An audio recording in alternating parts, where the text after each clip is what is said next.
Folks, Black Star Network is here. Hold no punches. I'm real revolutionary right now. Black power. Support this man, Black media. He makes sure that our stories are told. Thank you for being the voice of Black America, Roland. Stay black. I love y'all. All momentum we have now, we have to keep this going. The video looks phenomenal. See, this difference between Black Star Network and Black-owned media and something like CNN. You can't be Black-owned media and be scared. It's time to be smart. Bring your eyeballs home. You dig?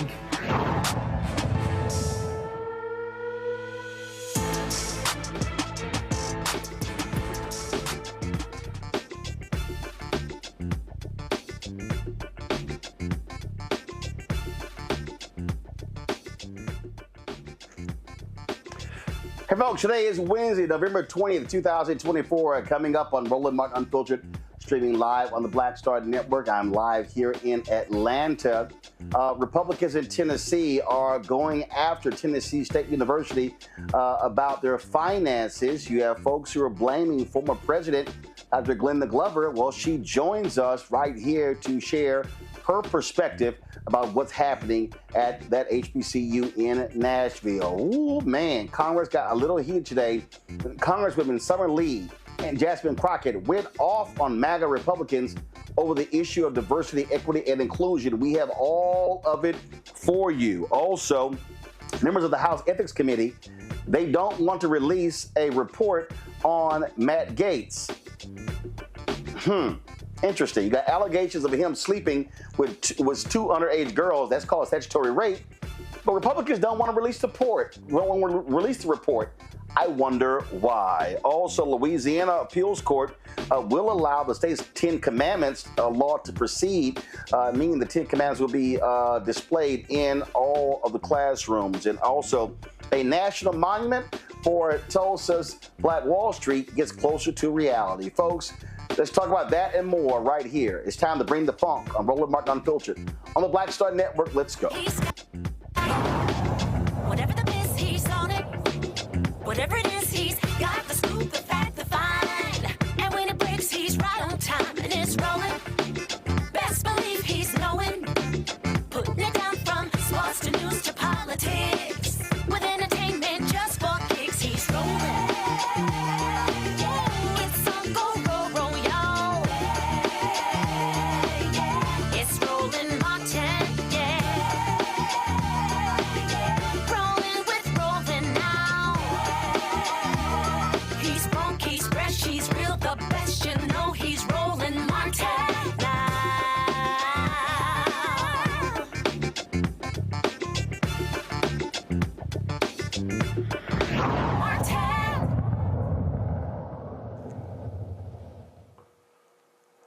Republicans in Tennessee have been highly critical of the finances of Tennessee State University, the state's only public HBCU.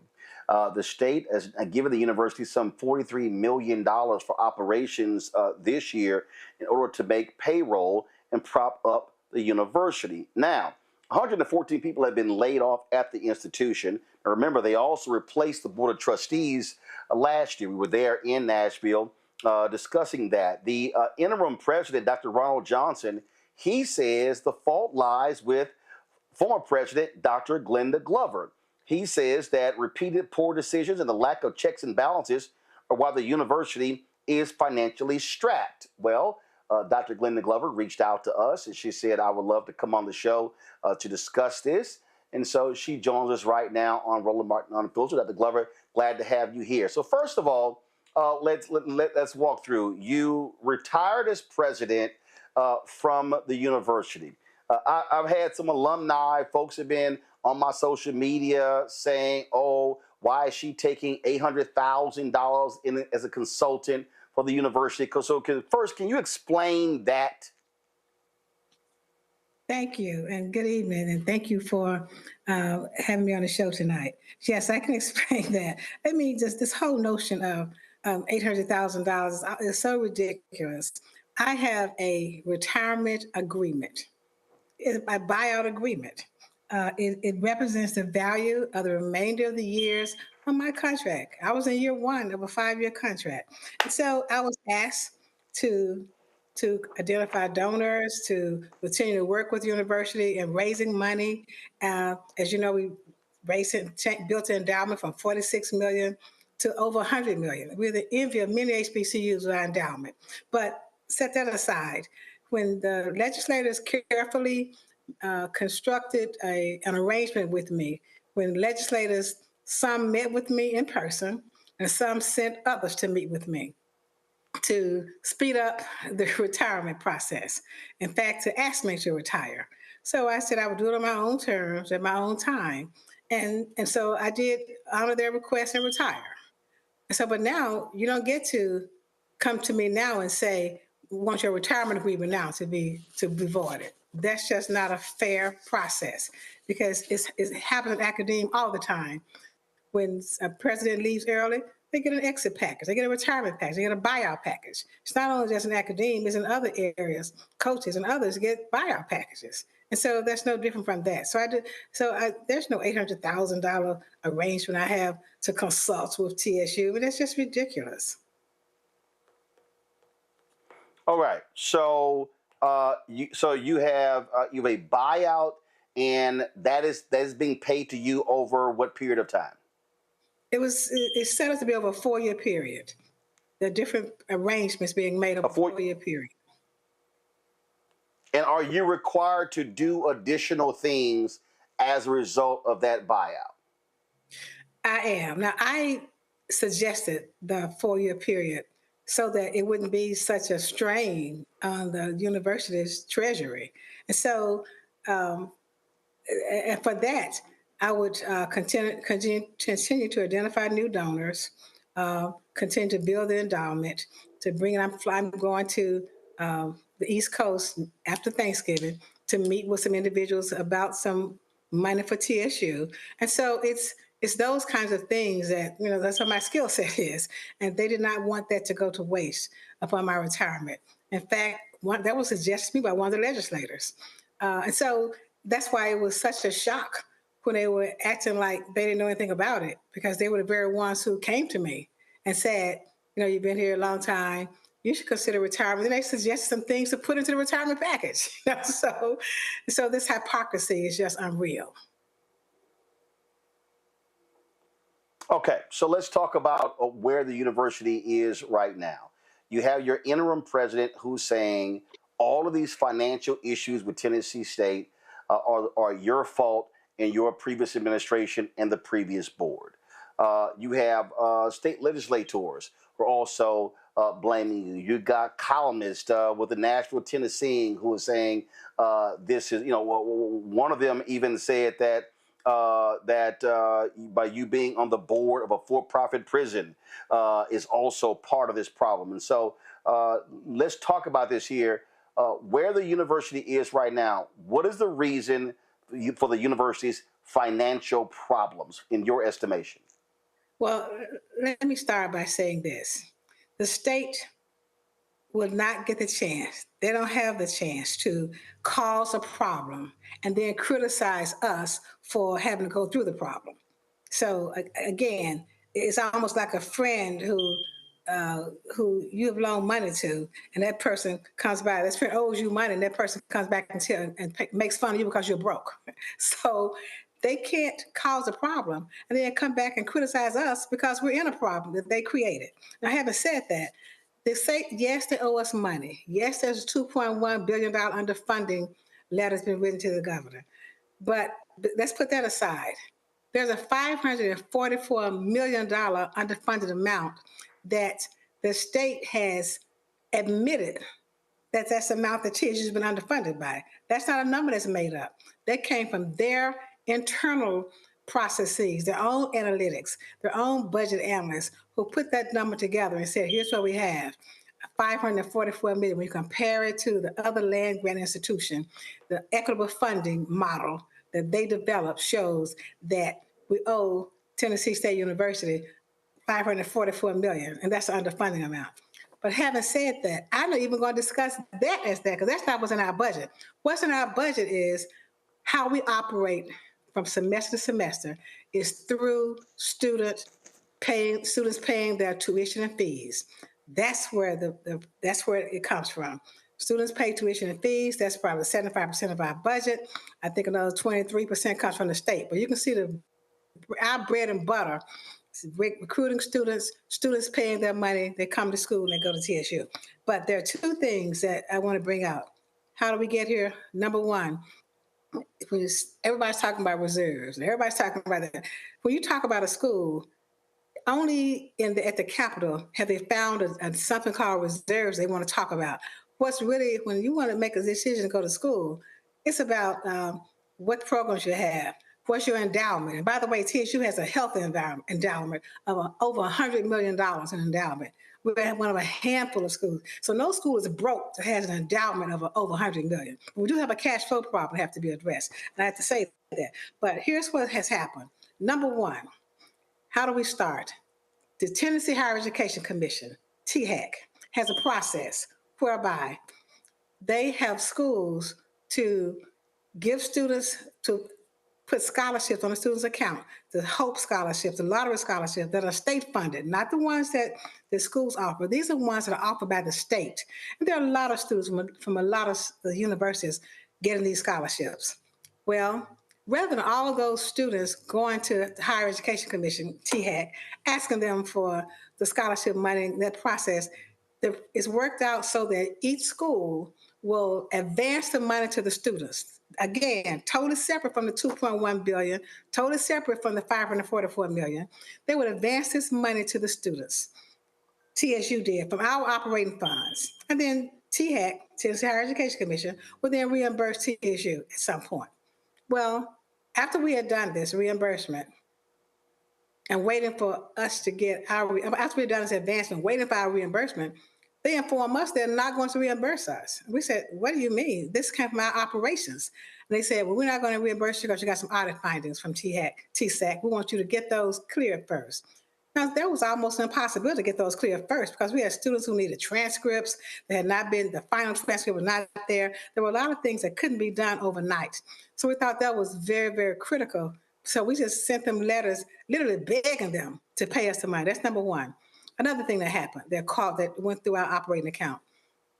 The state forced TSU to hire a company, JLL. They're a good company. I even know one of the guys at the tip top, and they're a good company. However, it was being done much less funds in-house. But they forced them to come in to do our facilities and maintenance because they had put $250,000 away.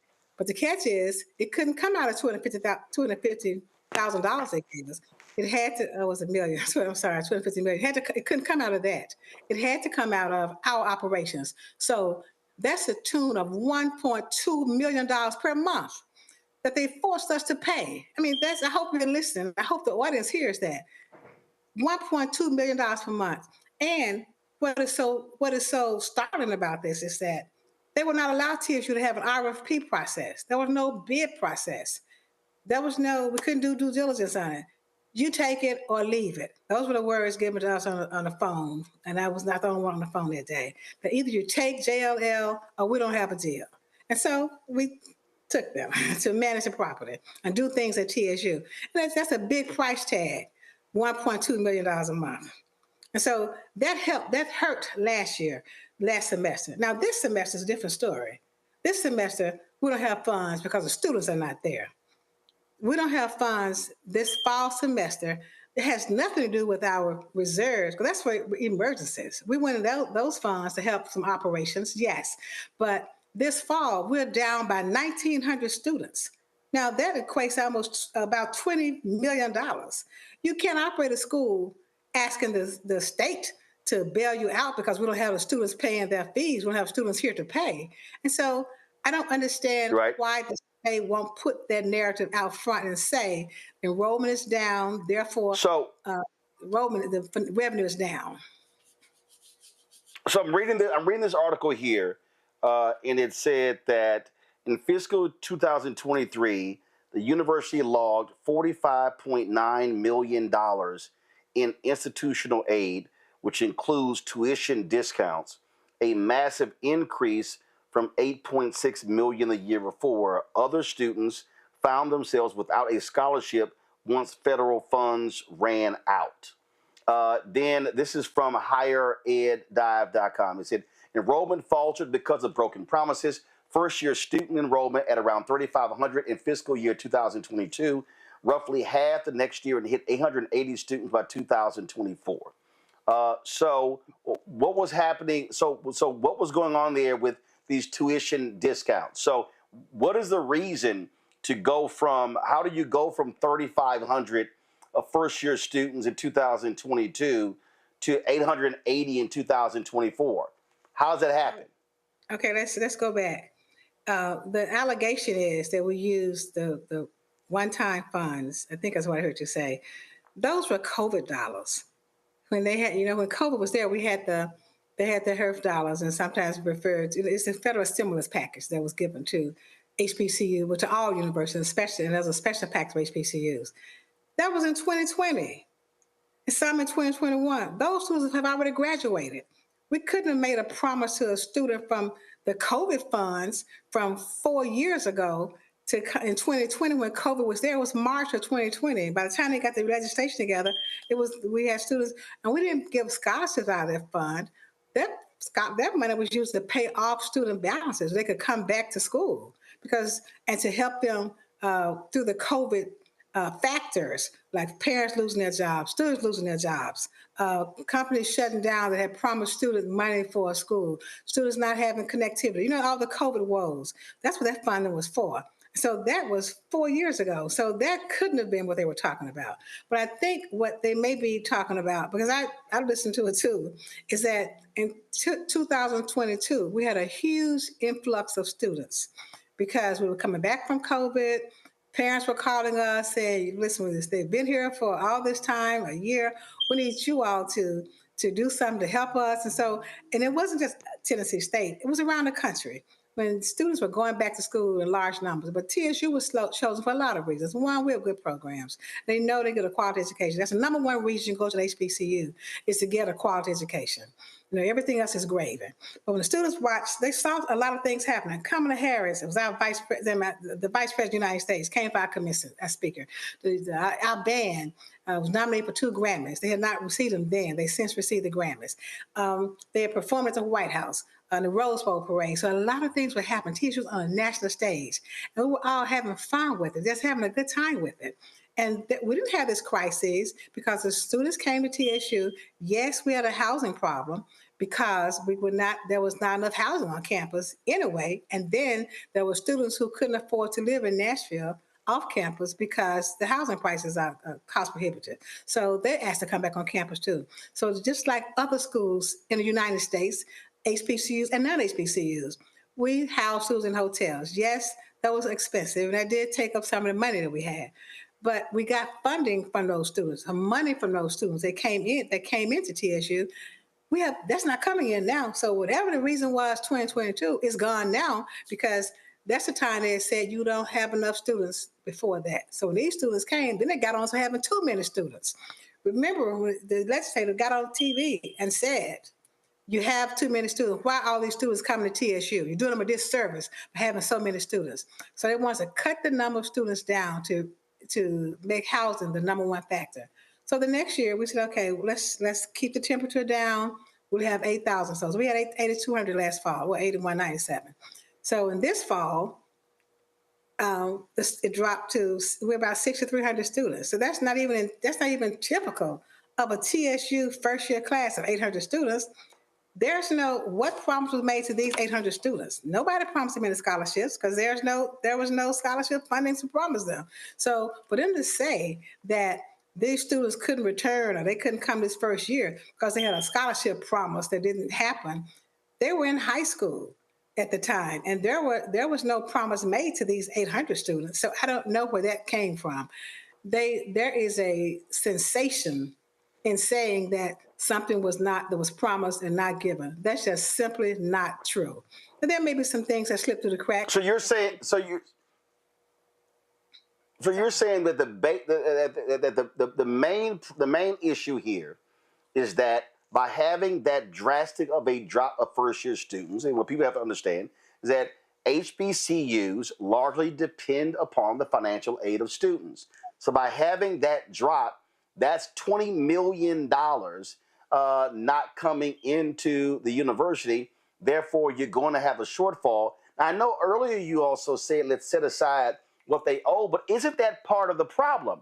If the state owes Tennessee State more than $500 million, and then they and again, the $500 million the state owes them is separate from that $2.1 billion that the federal government say they've been underfunded. So really, Tennessee State is owed about $2.6 billion.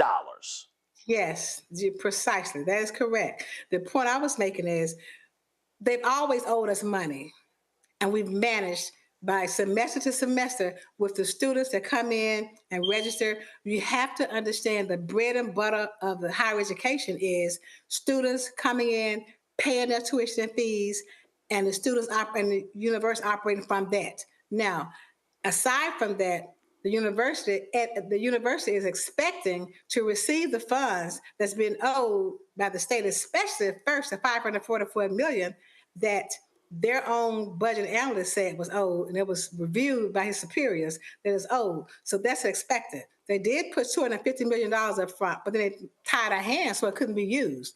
They put $250 million providing the governor's budget, but then there was so much red tape. There are so many agencies to sign off on it, and so many things to be done and approvals that we haven't used, but maybe it's just a minuscule part of it. And so in essence, they owe us still the $544 million. And honestly, part of that was supposed to be a part of the second allotment that we were supposed to get, was supposed to be used for some of the operations. And we were going to use some of that for scholarships, but that didn't happen. They reneged on their promise. So we got the $250, and we were supposed to get more after we got the $250 and showed how we were going to use that, and we did. And then when it came time for another allotment of that $544 million, it just didn't happen. And so, yes, we depend on that, but we absolutely depend on the money from the state. The 23% they give us, we need that. But what I'm saying is, we need the $544 million also. And what we don't need them to do is play down the fact that enrollment is down. Enrollment being down by 1,900 students, $20 million, that's for one semester alone. That is significant for the operations of the university. With payroll being $8 million a month, or $8.5 million a month. I heard a number that was maybe twice that, but I can't speak to that because I know what it was when I was there in June. It was $8.5 million a month was payroll. And so just that $20 million was almost the whole semester's payroll. What I'm saying is, the state can't get away with bad-mouthing TSU to the point that students are deciding to go other places. Students, we know why students didn't come back the fall. We know why it's down. There's some it's on Tennessee State's part too, because our biggest months are June, July, and August. There's been more we could have done or should have done to get more students in. But be that as it may, what the state did is unconscionable. They created an environment that was so bad that students didn't want to come to TSU. I know because I'm in the street with them, on the ground with them.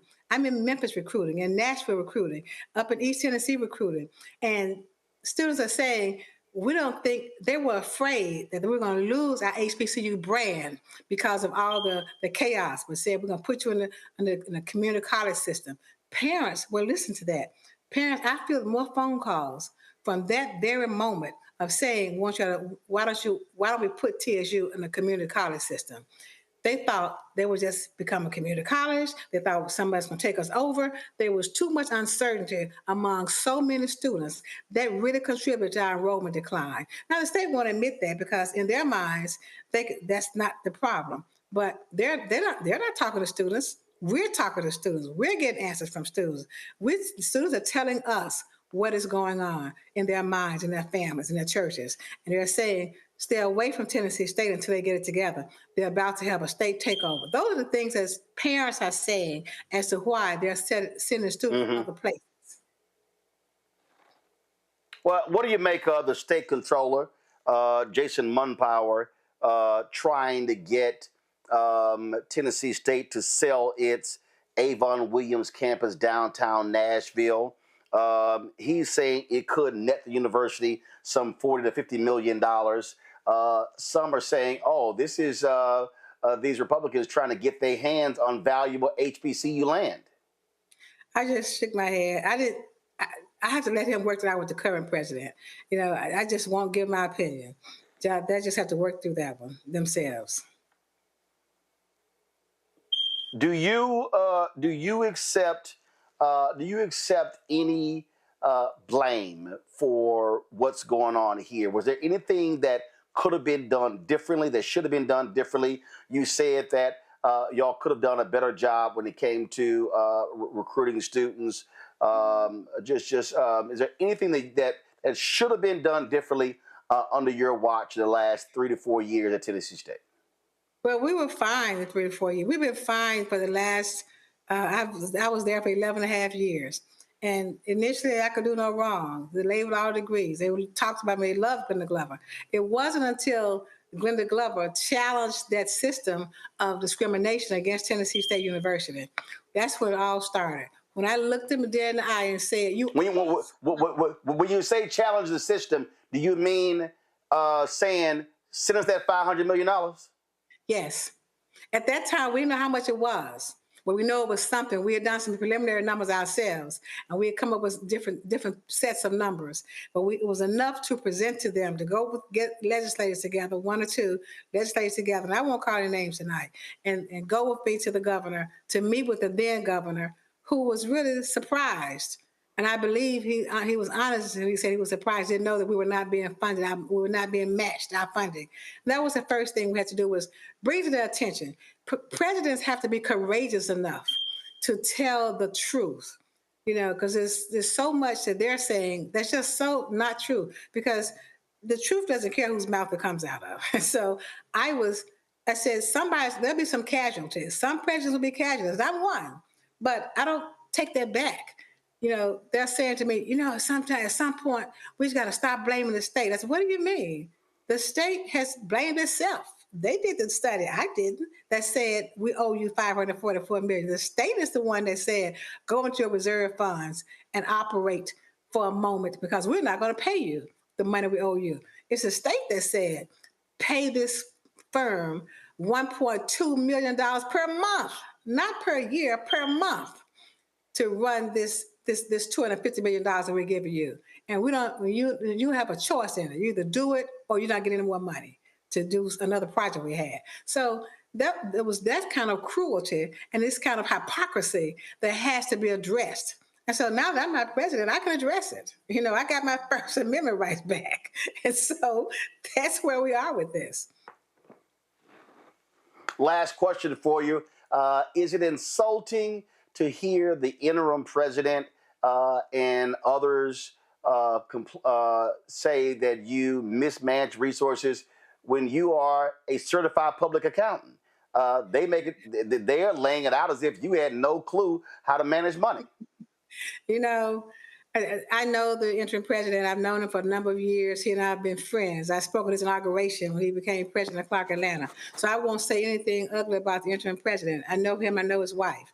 And so, yes, it's hurtful, because it's like growing up in a poor home like I did, when you watch your mother and father take what little money they had and pay all the bills that were on the table. That's what we have to do, because the state has ignored TSU. They pretend like they want what's best for TSU, but yet right now they do so many distractions. This is just a distraction from the money they owe.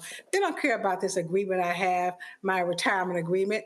They don't care about the fact that there are no students there right now. In fact, I think they like that, because now it's like we're so dependent on you to give us the money. They're saying we're going to advance you $43 million. What are you talking about advance? You owe us money. If you're going to do anything, take out the funds you owe us. Somebody has to tell the truth, you know? And so when they say that, that's the part that is so unfortunate, that they will not speak the truth. They rather create distractions and talk about other things rather than say, we did not fund TSU properly, so here's what we're going to do. We're going to remove this restriction of this $250 million. It's already in the budget. It's already there, already voted on and ready to go. We're going to remove that infrastructure restriction, and let you use the money for operations rather than say, we're going to do this, you cut this. And then one lawmaker said, officer said, we're going to tear it down to the core and build it back up again. What do you mean you're going to tear TSU down and build it back up? Now, that was an outrageous statement. I mean, it makes your blood crawl to hear somebody say that. Somebody has a BS degree who knows nothing about higher education, advanced education. That was so insulting to me. That's what's insulting. Talking about me doesn't really matter that much because I trust God. I know He'll take care of all this. I trust God. I know that when I went to them and told them, you have to pay us the money you owe us. You know, it's like the story of Jesus. And I'm not comparing myself to Jesus in any way. But as long as He went about saying, I'm the Son of God, I came to save the world. Oh, they said he's crazy, let him go. But the moment he challenged that Roman establishment, they said, he has to go. And that's the situation I find myself in. It was fine until we told them, you owe us money, and you have to pay us the money you owe us. You have to pay up. And that's when everybody started coming after Glenda Glover. And so, but I'm used to a fight. You know, I was born to fight. I grew up in a civil rights home. I watched my dad fight in the civil rights movement. And so I was born for a fight like this. It was fight for my university that I'm passionate about, that I love for the students. I fight for the students all day, every day.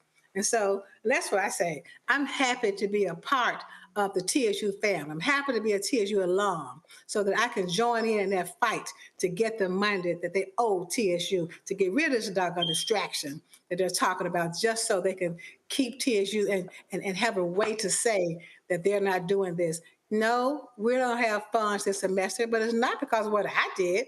It's what the students didn't come back. We could have done a little bit better in June, July, and August. That's our biggest months, to follow up with the students, to do more, follow up with them, to say to them, you know, we're not here. We know you haven't registered, you haven't returned to school. But don't put down scholarships. They didn't get their scholarship. That was 4 years ago. And even this first year, 800 students, that's nothing to do with scholarships. That's just to say that we have 800 students because they were promised scholarships.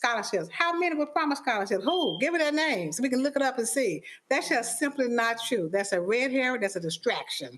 And that's what this General Assembly is doing, where the key leaders, key folk are talking, they come up with distractions.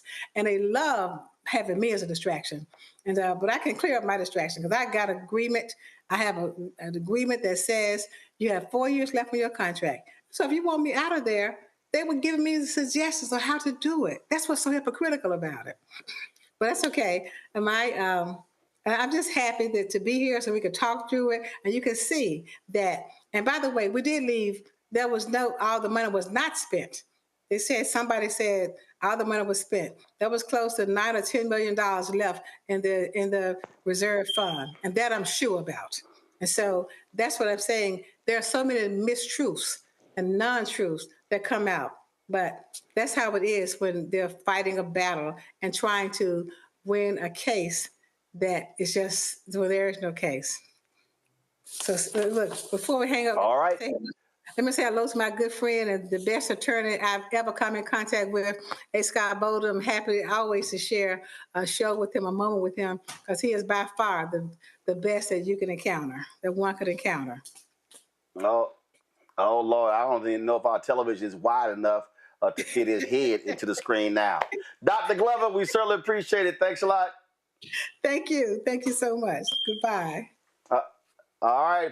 Going to go to a break, folks. We'll be right back with our panel, including the totally gassed up Scott Bolden. You're watching Roland Martin Unfiltered right here on the Black Star Network.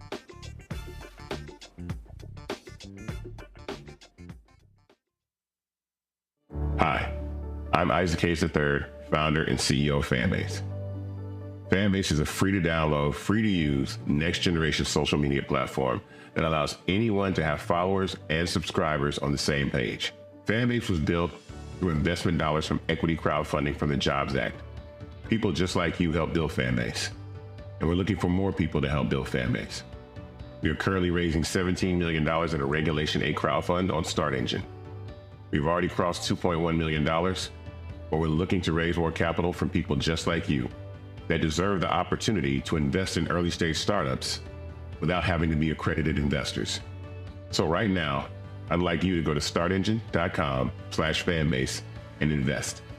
The minimum to invest is $399. That gets you 60 shares of stock in Fanbase right now, today. And then use Fanbase to connect with friends, grow your audience, and be you without limits.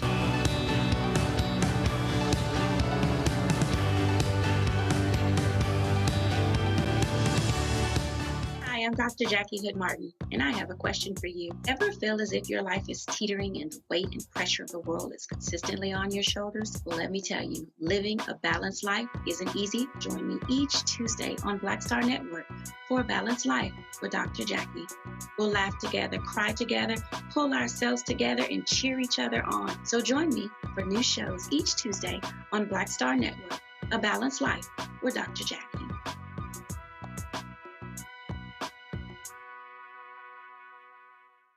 Now that Roland Martin is willing to give me the blueprint, hey, Cyrus, I need to go to Tyler Perry and get another blueprint because I need some green money. The only way I can do what I'm doing, I need to make some money. So you'll see me working with Roland. Matter of fact, it's the Roland Martin and Cheryl Underwood Show. Well, should it be the Cheryl Underwood Show and the Roland Martin Show? Well, whatever show it's going to be good.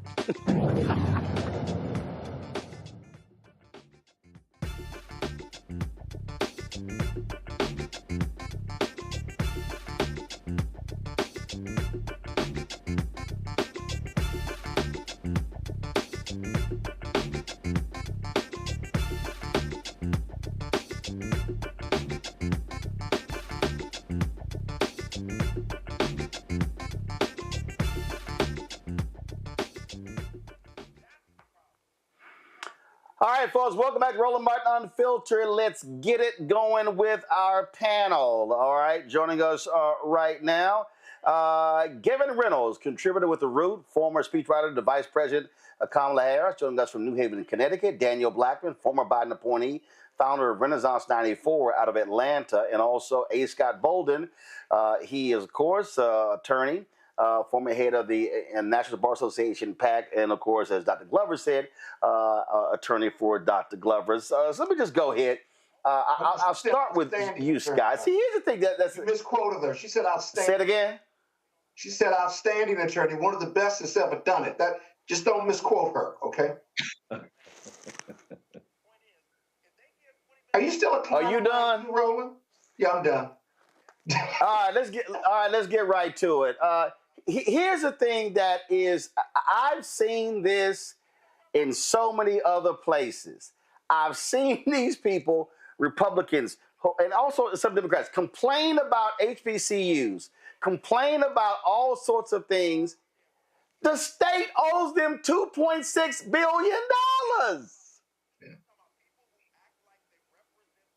Yeah. So you want to come to me or whoever you're going to, but I will tell you. I said, Scott. I'll go to Kevin first.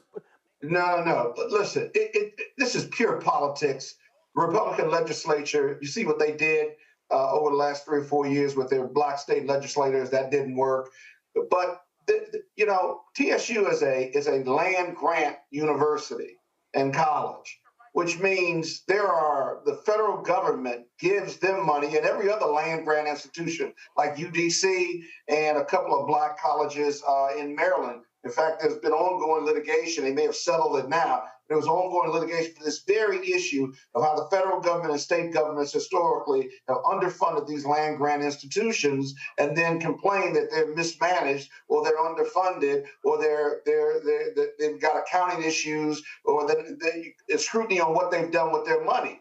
You can't have that discussion if you owe that institution money and you don't disagree that you owe them $500, $600 million, and you don't disagree that the Fed's assessment is $2.1 billion, but you just say we're not going to pay you, and then we're going to criticize you in the interim.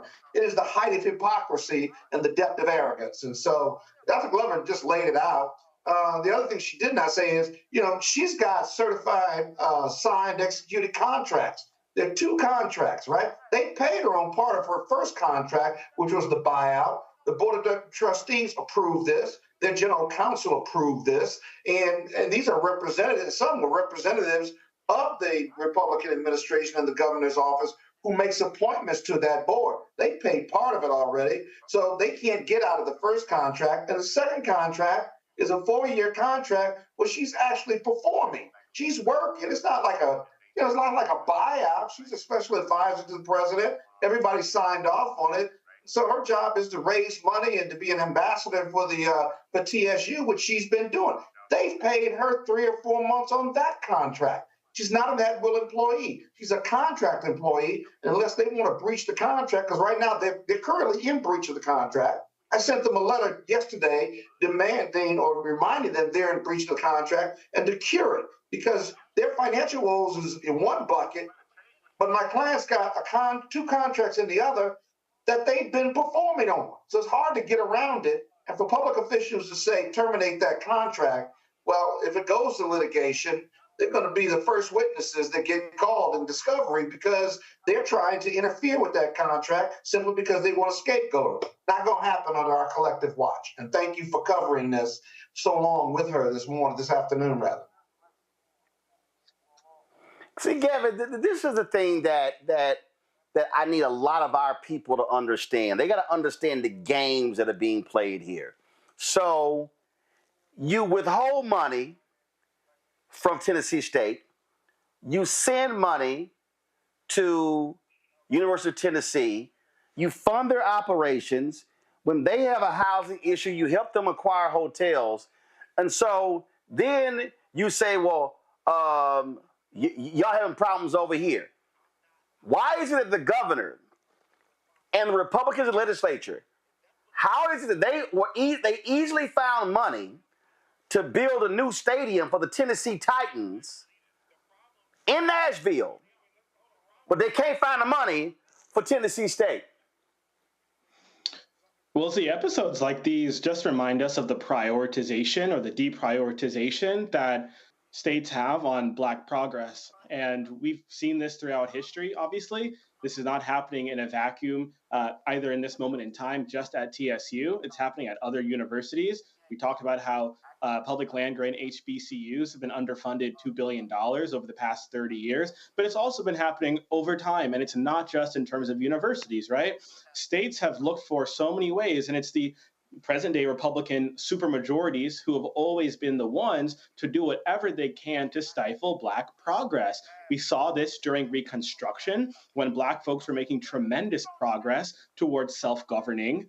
Those in power at the time who opposed Reconstruction then tried to claim that Black people were incapable of governing themselves, which led to the violent overthrow of Reconstruction. And we saw that happen in a modern day context with TSU earlier this year when Governor Lee passed or signed the bill that the state legislature, the General Assembly, passed to dissolve the whole board. Again, another example in our nation's history playing out right now on the campus of TSU, war being waged by the state against Black progress, again, to show that, as they say, Black people are not capable of governing themselves. And again, this is happening across the country, not just in higher education, but in so many other capacities. And we should prepare, by the way, over the next 4 years for more of this, not just with MAGA Republicans at the state level, but also Donald Trump at the federal level. We see in the cabinet nominees that he's putting in place right now a complete antagonization of the Black community, whether it's going to be whoever ends up leading the DOJ or any other cabinet department, which over the past 4 years has actually been committed to equity and diversity and supporting Black progress. We're going to see a lot of that progress be erased over the next 4 years, not just in Tennessee, but across the country. I just sit here and you know, I've covered these issues so often, Daniel. I've covered them out of 107 HBCUs. I've been to 60 of them. I have sat down and I have had conversations with presidents, with board of trustees, with alumni, and on and on and on. And I don't care, and it is a fact. It is a fact. I have talked to enough people who are graduates of Tennessee State, people in the state legislature. Republicans in Tennessee had no problem with what was happening at Tennessee State. Most of them have never even visited the campus until They asked for their money. Then all of a sudden, stuff changed. I mean, look, you're singing to the choir, man. I mean, I'm a alum of Clark Atlanta University. My wife's an alum of Spelman College. We get it. We see the playbook. And, you know, you, Brother Martin, you're in Georgia. And, you know, when you think of what the University of Georgia and Fort Valley as a land-grant college went through this same scenario where when they did the audit, they found that the University of Georgia as an agricultural university and Fort Valley, which is an HBCU and also a land-grant college, what they realized was that there was a disproportionate amount of funding coming into the state that was going to UGA versus Fort Valley. And we saw that, right? And the same thing we're seeing. And I think we really need to just pay attention to what's happening, not only now, but this has been going on with HBCUs, and the attack on our HBCUs, similar to our Black farmers, has been going on for over a decade. We've seen this, and I think this is now the epitome of what they can do. As you mentioned earlier, I think now that the president has the House and the Senate, the courts in his first term, we're going to see a massive attack on HBCUs and the funding that they're owed. And I think we need to be very serious and intentional about not only paying attention, but we can't wait till this gets to the next second, third, fourth, or fifth HBCU. If we don't come together now, not just as an alum, but as a community behind what's happening at this institution, we're going to be in trouble. And it's not just going to be those types of schools. When it comes into other areas, we can't cry foul then if we're not raising our voices now with what's going on at TSU. And here's the thing, Scott. This does not mean that we cannot have accountability with our institutions. I am not one who says that goes on them. I believe you got to have your T's crossed, your I's dotted. I believe you must be doing stuff the right way. I believe your paperwork must be right. I believe those things must be happening. I believe you must be looking at best practices, and you must be doing the best with what you got. But again, when I saw that hearing, and these Republicans are like, I don't understand, why are all these students going to Tennessee State and they're not going to our other schools because they don't want to go to your other schools. And this is the reality that people need to understand. Republicans in Tennessee do not want Tennessee State to look like the University of Tennessee. They want University of Tennessee to be the flagship of the university. They don't want that because now you truly do have options. The reality is one of the reasons that many Black students who bypass HBCUs, it's a question of facilities. You don't have the Wi-Fi. You don't have the dorms. You don't have the amenities. And if you have a university that's sitting here and they are owed $2.6 billion, can you imagine? This ain't hard at all. If they're saying TSU has a $43 million shortfall, if they gave TSU its $2.6 billion, that means that if TSU enrolled 800 new students every year for the next decade, then they could spend $500 million on a shortfall and still have $2.1 billion left over. What that means is that Tennessee State potentially could be investing that $2.6 billion and actually be reaping the benefits of that. And so people need to understand there's accountability on the part of the university and administrators, absolutely.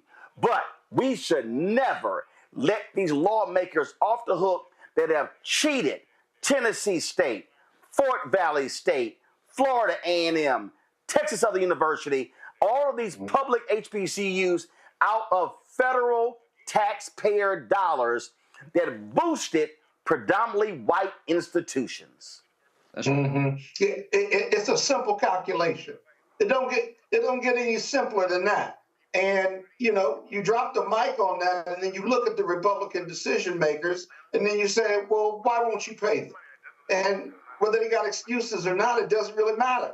Because if it was the white school in those states, they catch that money up in a heartbeat because they never got behind because it was all supposed to be equal distribution. But here's the other thing about money and accountability, Roland. I'm on the Board of Trustees for Morehouse.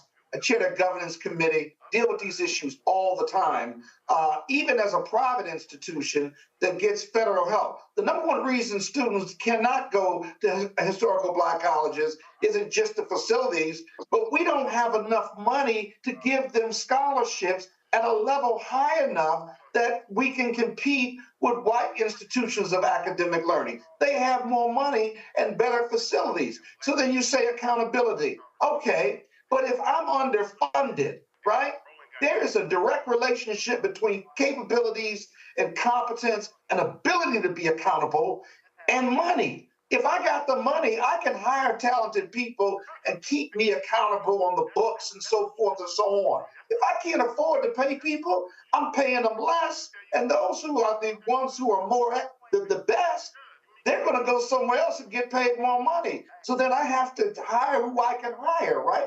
Who they may not be the best at what they do, but they're committed to the HBCU and the mission and what have you. And so I don't put accountability and the money owed in separate buckets. It's one bucket. There's a direct relationship between it. And after the COVID money came to HBCUs and made all of them debt-free, they were able to hire the best and the brightest. But in order to sustain that, if the state owes these A&Ms money, they've got to pay them. They got to pay up at some point, or you're going to have a perpetual problem. You can't tear it down to the studs and build it back up without that money being owed. Because where are you going to get it from? Where are you going to get it from?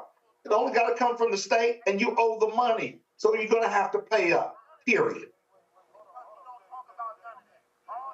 Folks, gonna go to a break. We come back. We got more to talk about right here on Roland Martin Unfiltered and the Black Star Network. Be sure to support the work that we do. If you want to give via Cash App, use this QR code and utilize Stripe to do so. Also, send your check and money order to P.O. Box 57196, Washington, D.C. 20037-0196. You can also give to us via PayPal, R Martin Unfiltered. Venmo is RM Unfiltered. Zelle, Roland at RolandSMartin.com. Roland at RolandMartinUnfiltered.com. We'll be right back.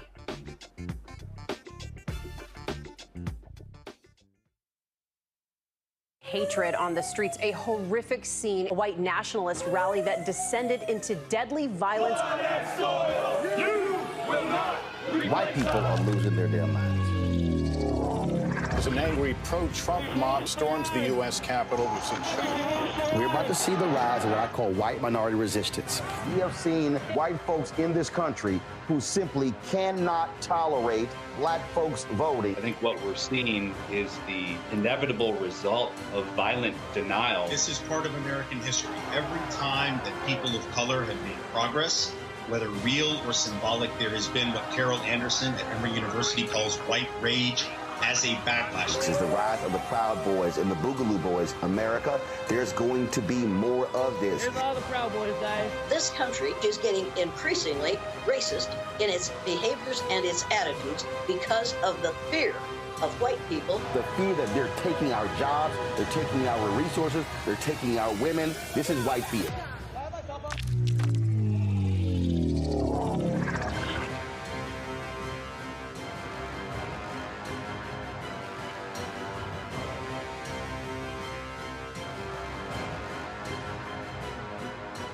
What's up, y'all? Look, Fanbase is more than a platform. It's a movement to empower creators, offering a unique opportunity for everyday people to invest in Black-owned tech, infrastructure, and help shape the future of social media. Investing in technology is essential for creating long-term wealth and influence in the digital age. The Black community must not only consume tech, we must own it. Discover how equity crowdfunding can serve as a powerful tool for funding Black businesses, allowing entrepreneurs to raise capital directly through their community through the Jobs Act.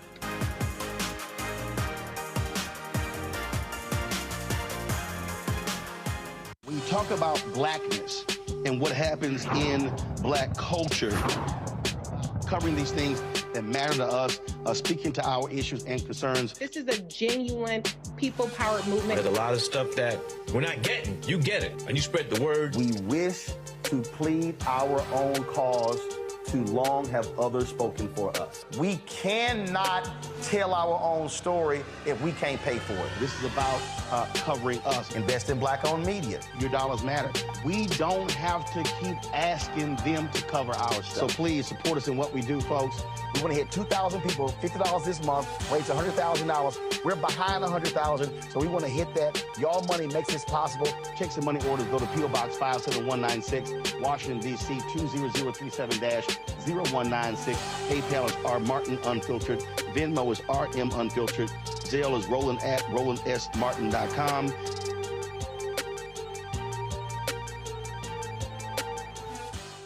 Hello, we're the Critter Fixers. I'm Dr. Bernard Hodges. And I'm Dr. Terrence Ferguson. And you're tuned in to Roland Martin Unfiltered.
Folks, some breaking news. Moments ago in North Carolina, I told y'all how the Republicans in North Carolina do, how they are always trash. They now, because the Democrats won the governor's race, lieutenant governor's race, secretary of state, attorney general, now these Republicans have passed laws stripping loads of power from the governor because they don't want Democrats having the control. Let's go right now to, give me 1 second. I'm going to go live to our guest. She's joining us right now. Give me 1 second. I'm pulling the information up. Amber Baker, she's a North Carolina State Representative. Amber, is Amber there? I'm here. Can you hear me? Okay, Amber, glad to have you here. So, yeah, I can hear you. Here's the deal. Because of what happened in the vote, y'all have been able to break the Republican supermajority. So they're trying to ram through these laws to strip all sorts of power from the Democrats that were elected. Tell the people how dastardly the Republicans are, the work that they're doing there in North Carolina.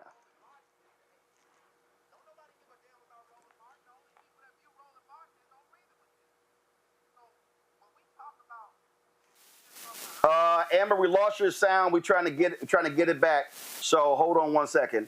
Do we have her now? Amber, you just keep talking. Amber, can you?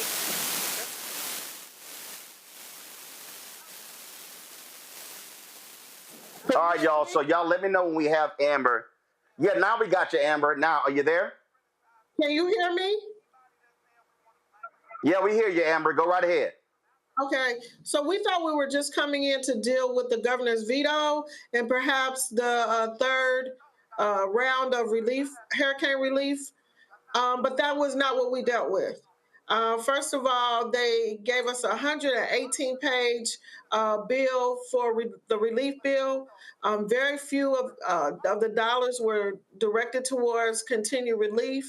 Over 500 million was in there for vouchers.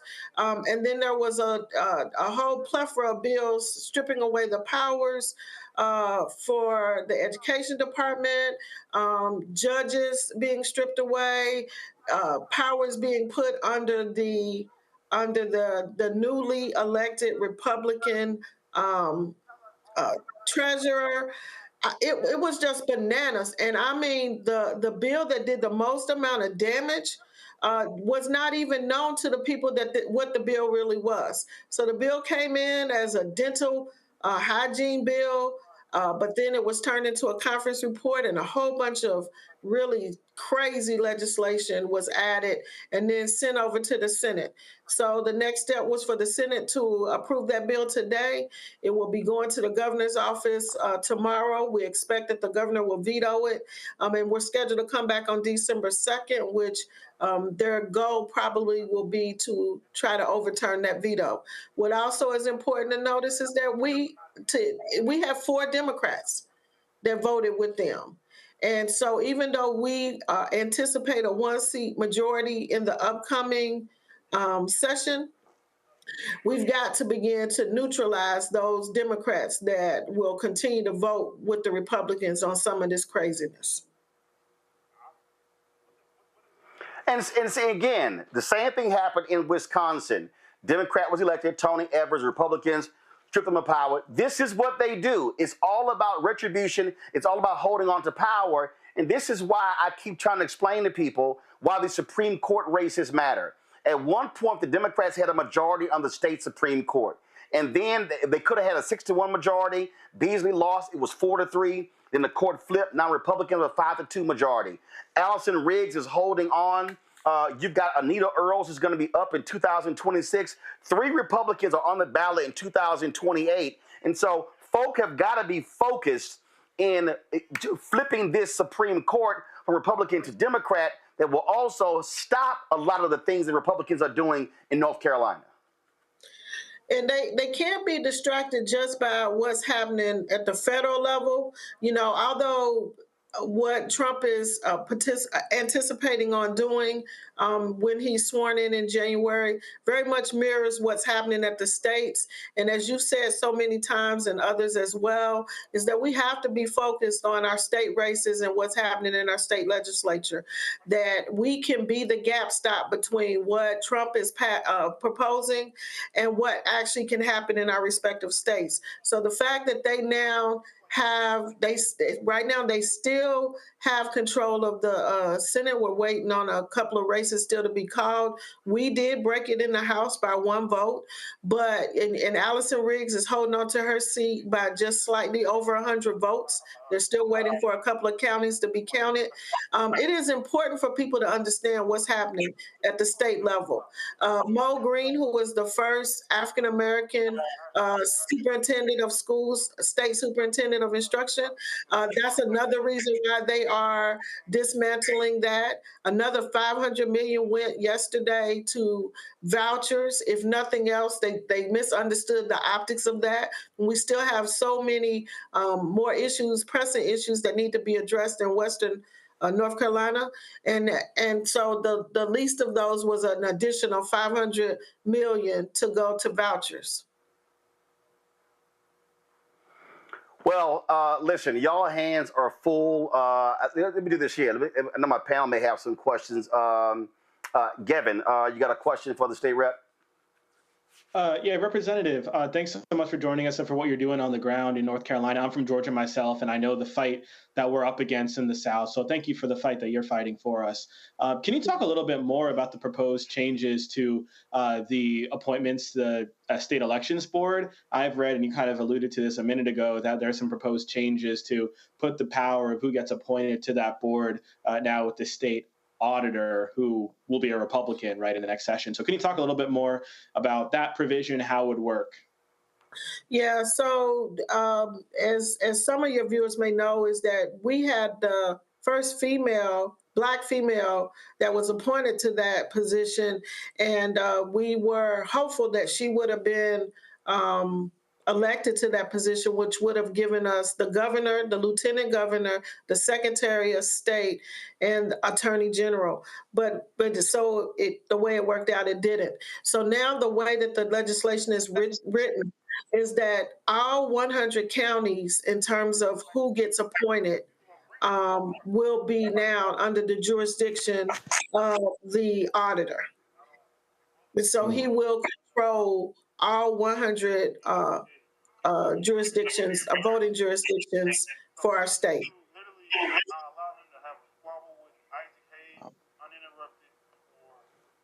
Scott? Yeah, Representative, good evening. You know, the first question is always, is the legislation legal? Is the legislature's kind of general counsel's office signing off on the constitutionality and the legality of this legislation? It just seems to be out of whack with the will of the people and those Democrats who are elected. And secondly, you know, the Republicans do retribution a lot better than Democrats do. I don't care what jurisdiction you're in.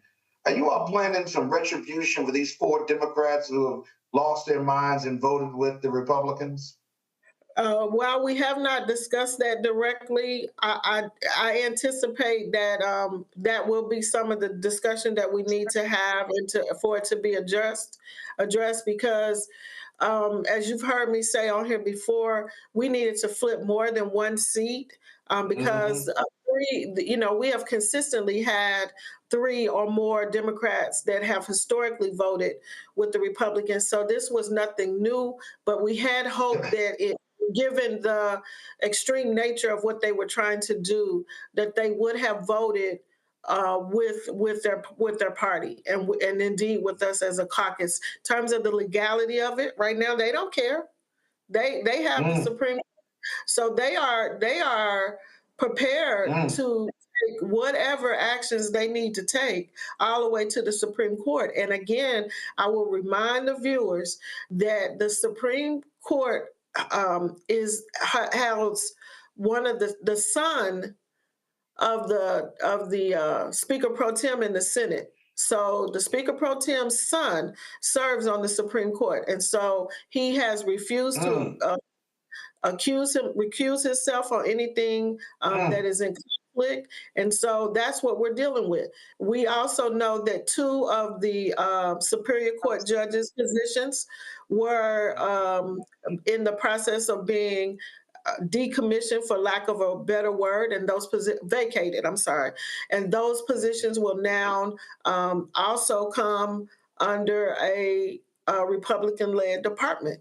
The two positions were one right here in Forsyth County, Superior Court Judge Ty Burke, because he had ruled against the maps and the gerrymander maps, and another judge who I can't think of his name right now, but again, he also had ruled against the Republicans. And so when we talk about retribution and retaliatory actions, those 2 judges potentially could be without positions at the end of their terms. Real quick, one last quick question, and that is, does the legislature, both houses, are they veto-proof, or can they override the governor's veto in much of this legislation? Not at this point. We heard about 1 seat yesterday, but they did lose a couple of seats. So, and there are still a couple of races. There are toss-up races in the Senate. So right now they do not have the veto-proof majority in the Senate. We are still awaiting the final results on a couple of races over there. But right now we are holding it by 1 seat. Wow, good luck. Thank you. Daniel, go ahead. Yeah, I think, Representative Baker, my biggest question, Roland brought it up earlier, and that's these races in 2028. And I think there needs to be a long-term strategy. Too often we see Democratic spaces where we're planning for the next election, whereas they're planning a decade out. So could you talk just a little bit about what is your plan looking at, focusing on the Supreme Court in 2028, looking at other seats that are coming up to start planning now for long-term transitional power that Democrats, quite frankly, haven't really yielded? So I'll be honest with you, it's both and but, right? We need to not only focus on 2028, but we have the midterms started on November 6th. See, we run every 2 years in North Carolina, both in the House and in the Senate. So we can't bypass 2026 elections. We came very close to flipping a number of seats. And so we need to also focus on 2026 in terms of ensuring that we hold on to and extend our veto-proof majority in the House, and indeed work with the Senate to make sure that they get the veto-proof majority in the Senate. And that needs to occur in 2026. With that being said, this was the first time that we implemented a 100-county strategy, and we were competing and contesting in districts that we hadn't. And so there is a focus on making sure that we re-engage our rural voters, which is extremely critical, and also making sure that we are reaching out to those unaffiliated voters to make sure that we can engage them in a way that they now are a part of our Democratic caucus to begin to shore up these races. And here's the reality that you don't hear any of the mainstream media talking about, but indeed is always a conversation on Roland Show, is that we can't overcome racism and the refusal of America to deal with the racism and the refusal, no matter how qualified a Black candidate is, that it is difficult for us to overcome that. So the best way to do that is to extend our base and spend time with our young people. Find out what's important to them. What does campaigning look like in this generation? It doesn't look like our campaigning. It doesn't look like our parents campaigning. So how do we engage and motivate these young voters? And I can tell you here in Winston-Salem State students were not playing. Day one, when students started to move in, they were out there registering voters, keeping students engaged. So people are paying attention. And as Democrats, we have got to be in tune to what our party currently looks like. And we need to deliver on the promises that are always made around election time, but never delivered on. Representative, we appreciate it. Thank you so very much, Representative Baker. Look, y'all keep up the fight. Thank you, sir. Folks, when we come back, it got a little heated on Capitol Hill over the issue of DEI. Congresswomen Summer Lee and Jasmine Crockett, they were having none of it. We're going to show y'all next on Roland Martin Unfiltered on the Black Star Network.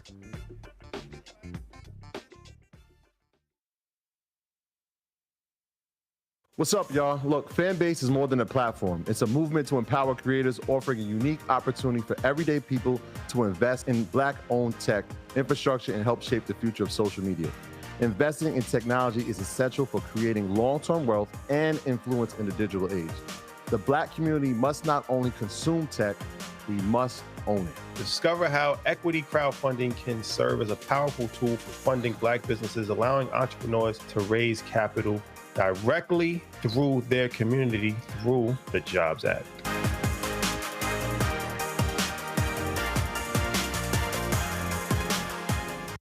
Hatred on the streets, a horrific scene, a white nationalist rally that descended into deadly violence.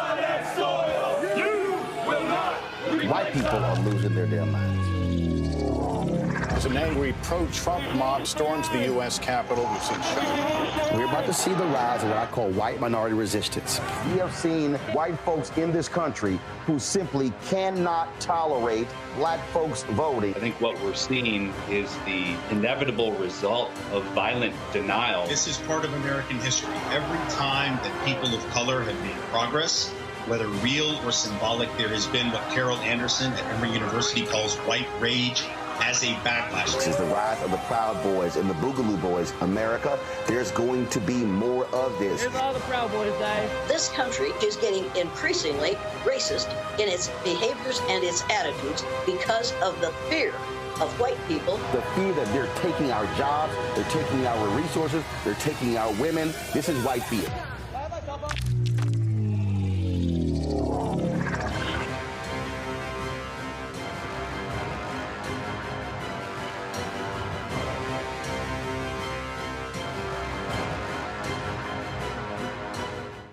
Hey, this is Motown recording artist Kim. You are watching Roland Martin Unfiltered.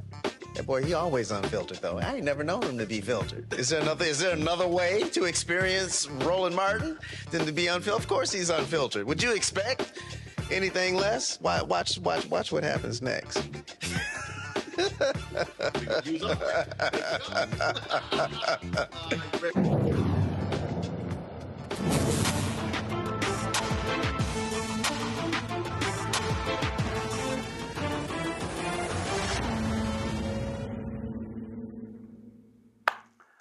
Oh, man, things got heated on Capitol Hill.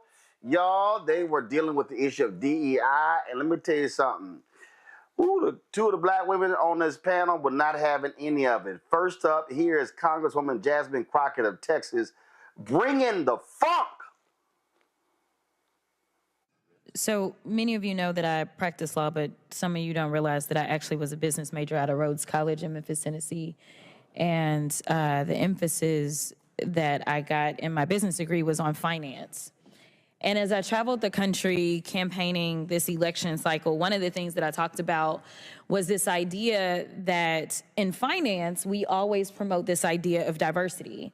If you know anything about a portfolio, the one thing that you want to do is make sure that it's as diverse as possible, because at times certain stocks will perform better than others, and they will exemplify various strengths and weaknesses. And together, a diverse portfolio is usually what any good finance person would promote. They wouldn't promote that you solely invest in vanilla wafers, believing that that is going to be the strongest portfolio, but instead they may want to add some chocolate cake and some Twinkies into the mix to make sure that we have the best portfolio, because there will be different preferences by different people, and again, there will be different strengths. But as I sit here and I think about what we say and what I'm hearing as it relates to diversity when it comes to anything outside of making money, and to be clear, we are losing GDP every time we try to push back on this idea of diversity, because all of us bring something different to the table.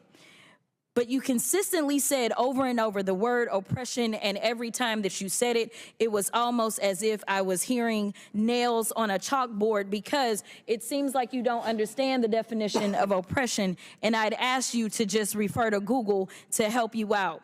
Oppression is the prolonged, cruel, or unjust treatment or control. That is the definition of oppression.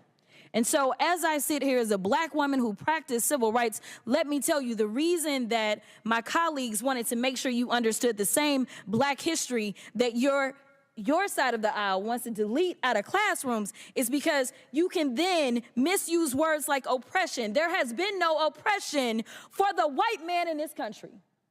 You tell me which white men were dragged out of their homes. You tell me which one of them got dragged all the way across an ocean and told that you are going to go and work. We are going to steal your wives. We are going to rape your wives. That didn't happen. That is oppression. We didn't ask to be here. We're not the same migrants that y'all constantly come up against. We didn't run away from home. We were stolen. So yeah, we are going to sit here and be offended when you want to sit here and act like, and don't let it escape you that it is white men on this side of the aisle telling us, people of color on this side of the aisle, that y'all are the ones being oppressed, that y'all are the ones that are being harmed. That's not the definition of oppression. You tell me the prolonged, cruel, or unjust treatment that you've had, and we can have a conversation. You could start with Exodus. The final thing that I will say on this particular issue, two things. There is an article from The Guardian and it is a little old. It's from 2021, so I apologize. But it said that back then, just 3 years ago, white men represent 30% of the population, but 62% of office holders. These are the issues that we are constantly looking at and recognizing and trying to say, is this just? I can't even tell you how many white men have served in this chamber, but I can tell you that I am only the 55th black woman to be elected to Congress. And so when you want to talk about history and pretend as if it was so long ago, it wasn't. Because again, I am just number 55. Finally, when we start to talk about what do these numbers do as we're trying to say that diversity, equity, and inclusion is the problem, the reality is that when it comes to financial performance, companies with more diverse workforces are more likely to outperform their competitors. Companies in the top quartile for racial diversity are 35% more likely to outperform their peers on profitability. Companies with diverse executive teams are 25% more likely to generate greater profits. Diverse companies earn 2.5 times higher cash flow per employee. Diversity works. And until you can show me data that says otherwise, I think that we need to go back to being a country that listens to experts and gets out of our feelings and recognizes, again, that racism is real in this country. And until we stop pretending that it's not, we will not solve the problems that we are consistently facing. And that will bring real unity that we seek when we're looking for a more perfect union. Ooh, Congresswoman Summer Lee, she said, I want some of that. I'm not in favor of the Dismantle Diversity, Equity, Inclusion Act, or what it maybe would more aptly be called the dismantling any semblance of support or opportunity for certain American acts. We know who those Americans are. Americans who have not enjoyed centuries of unfair advantages by keeping others enslaved or segregated or disenfranchised or incarcerated or redlined or gerrymandered or excluded by law. Americans who've lived with disabilities or had their relationships criminalized or their gender expression demonized. If we're being honest here, this bill, which will wipe out every diversity, equity, and inclusion program in our federal agencies, plus those who contract with us, plus those who receive grant money, plus our schools, is nothing new. This is just the final piece of a decades-long obsession with targeting and dismantling anything that might give marginalized people a fair shot, including DEI programs, which honestly started the second the Civil Rights Act passed. Policies like affirmative action and diversity, equity, inclusion are the closest things we've had to the mythical bootstraps that some of my colleagues insist historically and currently harmed communities need to pick themselves up by. After centuries of efforts to keep us out of schools and universities, from jobs and elected office, Republicans targeting these policies are no accident. Why do predominantly conservative white men believe that the success of a black person or the opportunity or access of a black person is an existential threat to them? DEI is not given any unfair advantage that society itself does not already confer on certain Americans. It merely exists to ensure that all other people, that women, minoritized folks, queer folks, disabled folks, have the same opportunities to succeed and thrive in our workforce and our schools as people who have not had those opportunities systematically and legally stripped from them do. Is our country not greater when all of us have opportunities to succeed and contribute and survive? Our success and our survival as a nation is bound together. Diversity, equity, and inclusion programs only exist to band-aid over decades, hell, centuries of discrimination against people's skin color, their religion, disabilities, gender, or sexual orientations, you name it. Contrary to Republican conjecture, remedying past discrimination is not, in turn, a discrimination. And we're not going to sit here and pretend racism is over just because one black person on the Supreme Court agreed that it should be. What DEI does not do is give some kind of magical pass to better jobs, like some of our colleagues are implying. That middle word, equity, does not mean more than or better than. It means treating people fairly and impartially. It means working to fix generational and systemic discrimination to the betterment of all of us in all of our institutions. But instead, Republicans are trying to bastardize the term DEI to be a slur. When Justice Ketanji Brown Jackson was up for confirmation and when Vice President Harris was added to the ticket, they called them DEI hires. They want you to believe that a Harvard graduate with over 20 years of experience, who happens to be a black woman, woman is not qualified, but a Fox News personality is qualified to run the Department of Defense, and the WWE executive is qualified to run the Department of Education. Let's be real. There is an attempt to create a direct correlation between our race, being a black person, and our qualifications. So much as to say that there is no way to be a black woman. There is no resume that a black person could have that would qualify them unless that black person is a Republican. And there is a quota there. And while all of this has happened at the top level of our government, I can promise you these same things are happening on every single level of government and private sector. But those people don't have a national platform to speak out against discriminatory treatment. Where is a federal worker supposed to turn when another coworker says a racist comment to them in the break room? Where is the same-sex couple who is denied housing supposed to, because of their relationship, supposed to turn? Where is a pregnant woman who was fired for being pregnant supposed to go? Often the only place that they have to give them recourse are the diversity, equity, and inclusion programs. These folks just want to do their jobs, serving the American people in an environment that feels safe and supports them. Making work a better, safer environment for some does not mean it automatically is worse for others. And those complaining about DEI training are probably the ones who need it the most. My Republican colleagues have got to stop punching down on already marginalized communities and face their own fears of a level playing field privately. It's shameful. I yield back. See, that's what I'm talking about, Daniel. Why you gotta have black representation in the room. Let me tell you something, man. I wish them sisters had a campaign donation button up when they were speaking. We have to stand up when we see people not just speaking truth to power, but, you know, we cannot continue to allow the types of things that are happening to continue without being vocal. And I think one thing about this group, this platform I'm sharing with you all and with our other speakers is we're seeing this happening in real time. And there was a time in my generation, I'm 45. There was a time in my generation that a lot of us were like, we don't see how they could have did this in 1968, or they wouldn't have hit me like this when I was crossing the Edmund-Pettus. This is our 1968. This is our time to not just sit in the corner idly by.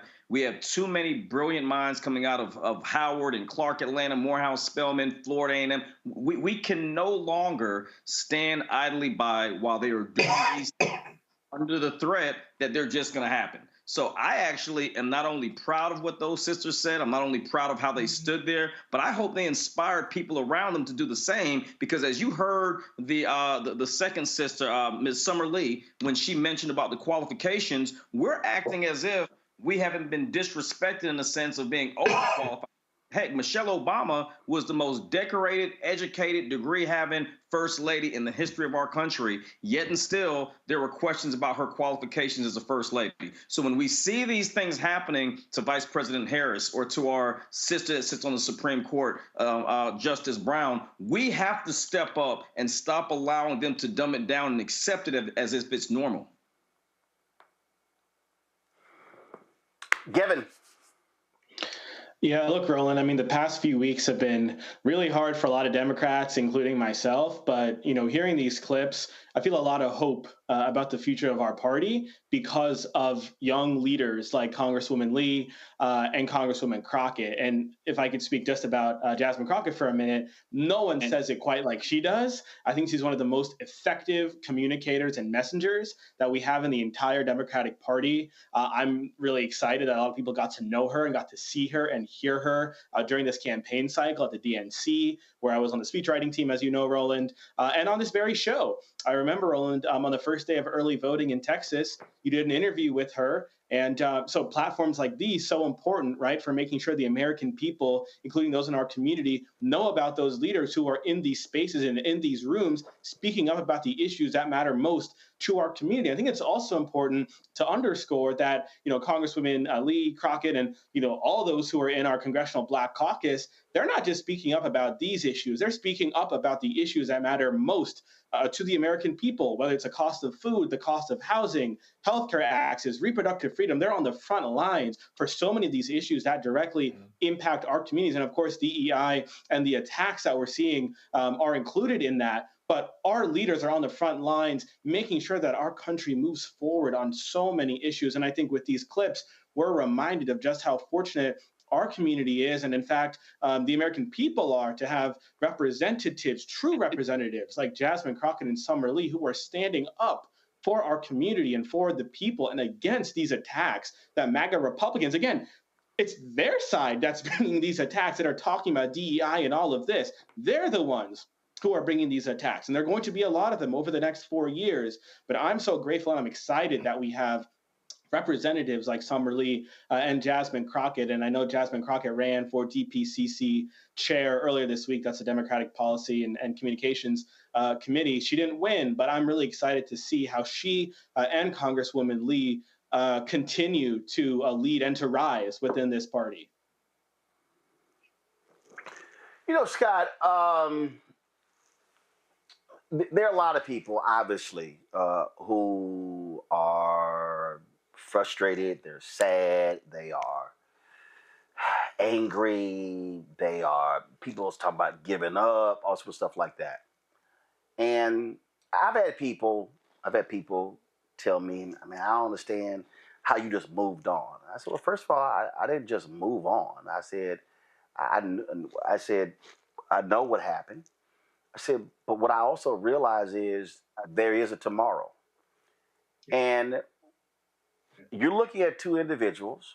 Republicans right now control the House. They're going to control the Senate. They're going to control the White House after January 20th.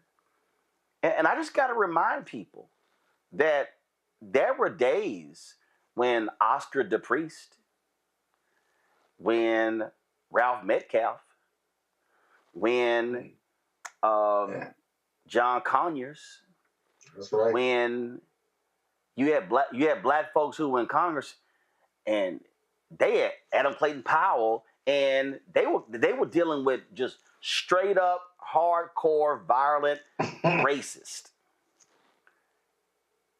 And they went to work every day. Right.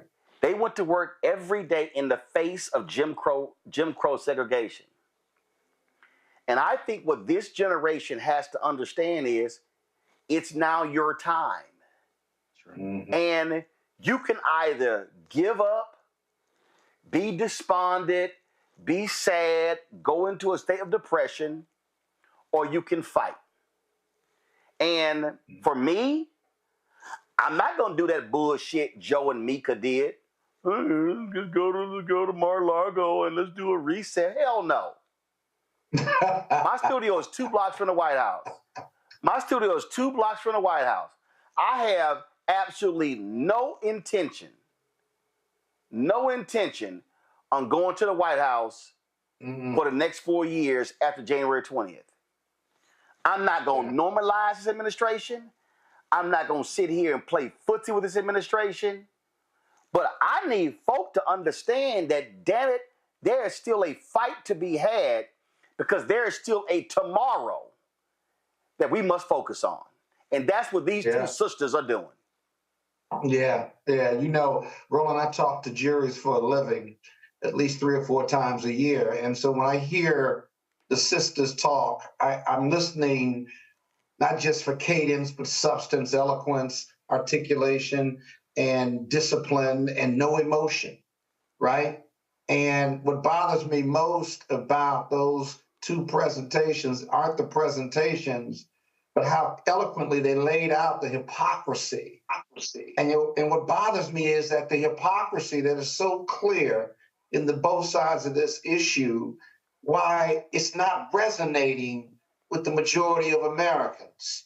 That why don't they get it? Or if they get it, they just ignore it. And I'm not talking about just Republicans. I'm talking about independents and Democrats as well.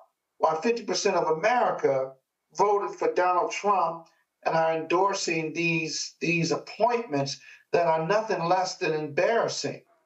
You know, I think you're right about, I think about the brothers and sisters, our parents, our grandparents, who fought in the 30s, 40s, 50s, 60s, 70s, and 80s, right? What character or manner of men they were to fight against outright segregation and racial oppression and the Night Riders.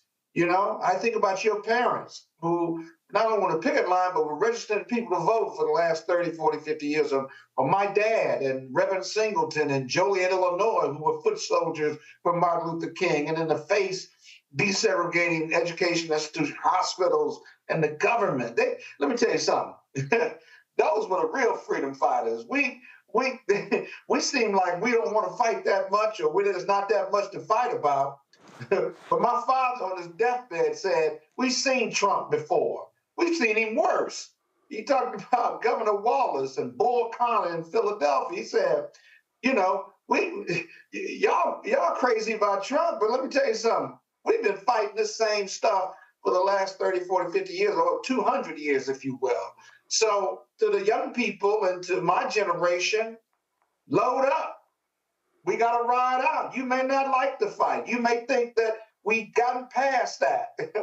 But as Professor Glaude says, America's got to face the racism and sexism, misogyny and xenophobia that it is. Not who it wants it to be, not who America wants to be, but who it is.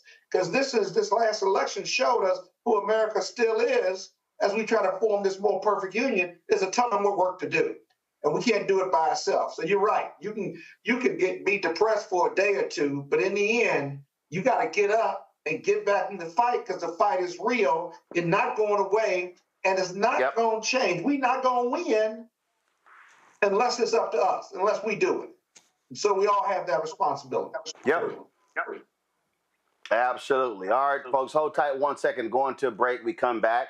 We're going to talk about Black Wall Street becoming moving closer to getting a national monument. And also, why are Republicans so scared to release the House ethics report on Matt Gaetz? Lord, what's wrong with y'all? Maybe y'all don't want anybody to know what's in it. Oh, I can't wait to my panel to talk about that. Folks, you're watching Roland Martin Unfiltered right here on the Black Star Network, live from Atlanta. Support the work that we do. Join our Bring the Funk fan club. Our goal is to get 20,000 of our fans, on average, contributing $50 each a year. That's $4.19 a month, 13 cents a day. There are numerous ways in which you can support our work. If you want to support us via Cash App, what you do is you use this QR code. Cash App changed their rules, y'all, and so they closed our accounts. So we're able to, we can still get your donation via Cash App by using Stripe. And so you just simply use that QR code. And then when you go there, you put your name in, the dollar amount, and then that's how you can give via Cash App. Now, those of y'all who are still analog, y'all don't trust any of this stuff, you can see your check and money order at P.O. Box 57196, Washington, D.C., 20037-0196. PayPal is R Martin Unfiltered. Venmo is RM Unfiltered. Zelle of Roland at RolandSMartin.com. Roland at RolandMartinUnfiltered.com. Download the Black Star Network app. Apple phone, Android phone, Apple TV, Android TV, Roku, Amazon Fire TV, Xbox One, Samsung Smart TV. And of course, be sure to get a copy of my book, White Fear, How the Browning of America is Making White Folks Lose Their Minds, available at bookstores nationwide. Get the audio version on Audible. I'll be right back.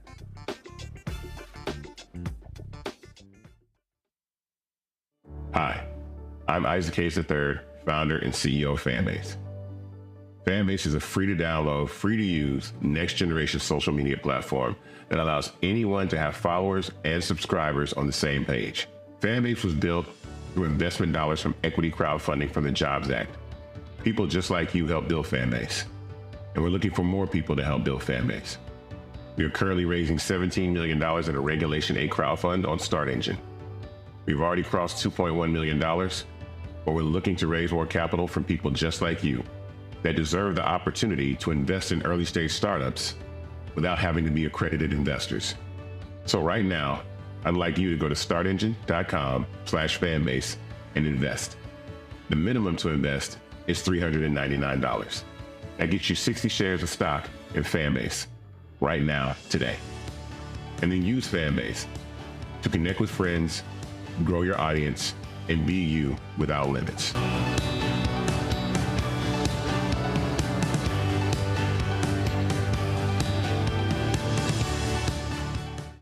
Hi, Hi, I'm Dr. Jackie Hood Martin, and I have a question for you. Ever feel as if your life is teetering and the weight and pressure of the world is consistently on your shoulders? Well, let me tell you, living a balanced life isn't easy. Join me each Tuesday on Black Star Network for a Balanced Life with Dr. Jackie. We'll laugh together, cry together, pull ourselves together, and cheer each other on. So join me for new shows each Tuesday on Black Star Network, A Balanced Life with Dr. Jackie.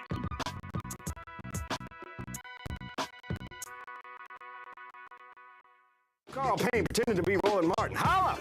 You ain't got to wear black and gold every damn place, okay? Ooh, I'm an alpha, yay. All right, you're 58 years old. It's over. And you are now watching Roland Martin Unfiltered. Uncut, unplugged, and undamn believable.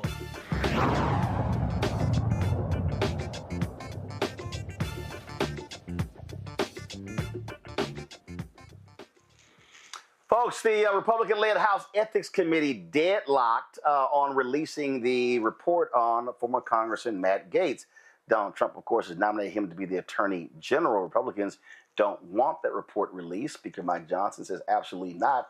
But you have folks like Senator John Cornyn, who is on the Senate Judiciary Committee, who says absolutely they must have access to it. Now, normally, when you're vetting somebody to be Attorney General, the FBI actually does the investigation. Donald Trump doesn't want that. What is it, Scott? They clearly don't want folks to know. Of course, Matt Gaetz has been accused of actually statutory rape, of having sex with underage girls. That's not having sex. That's called statutory. That's called rape. They have payments. They have records showing that he made, $10,000 Venmo payments. Of course, the guy who he was accused of doing stuff with, he pled guilty, and so it's all kind of. And then you have Republican members of Congress who said that Matt Gaetz has actually has history of going on the floor and showing folks photos and videos of his sexual conquest. This is from Republican members of the House, but they don't want the public to know. But they want this man to be the nation's highest law enforcement official? Come on. He said, you know what? Rape and sexual abuse and sexual assault has never been a disqualifier for the Republicans. Just come on. If you got the power and you think you got the vote, come on. Come on, come on. You know, this Donald Trump supported the Republican Senate candidate when was it? About 10 years ago when Trump, between 2016 and 2020, Roy Moore down in down in Alabama. And he was a certified serial dater and dater of young women who were underage and having sex with them, certified. And Donald Trump himself has been found liable for sexual abuse. And so Matt Gaetz, you know, they traffic in this sexual abuse, and it is not a disqualifier. And yet, the majority of white women vote for Trump, vote for these candidates. It is the height of hypocrisy. Because you know, if they were black and Democrat, there would be outrage about the sexual abuse, whether it's civil or criminal or what have you. So he's a disruptor. And Roland, as I said, I don't mind disruptors, quite frankly, because disruptors can get stuff done. But you have to be qualified, right? Because if you don't know what you don't know, then people have agendas and they come and advise you. You can't sort through what's real and what isn't real in the political dynamics. And that means they can hold you and capture you. And so that's the real issue experience. But character and personality should matter. And it doesn't with Donald Trump. And he won. And so there are consequences for these races. I don't think Gaetz they're going to leak that report probably. And the media, by the way, is lasting. The lawyers for these two women who were underage, they have sworn statements that they saw Gaetz at a pool having sex with a 17-year-old, and they got sworn statements on it. So they can not put that report out. That report's coming out, though. You watch. It's coming out. And it's going to get ugly and make it very hard for Republicans to defend. Yeah. Gavin, here's the crazy thing. Their attitude is like, okay, we don't care. They're making excuses. Mike Johnson, Mr. Purity, okay, Mr. Super Duper Christian, These people these people bow down at the feet of Donald Trump. Again, this is a cult. Okay, they are an absolute cult because whatever this man wants, sure, here you go. Okay, morals, ethics, values, principles, integrity. We don't care, whatever you want. And you got Republicans who in the Senate, you got Tommy Tuberville, the dumbest United States senator out of Alabama, like, oh, I'm gonna go after any Republican who opposes Matt Gaetz. Man, go sit your dumb ass down. Devin, go ahead. Yeah, no, this is a certified cult.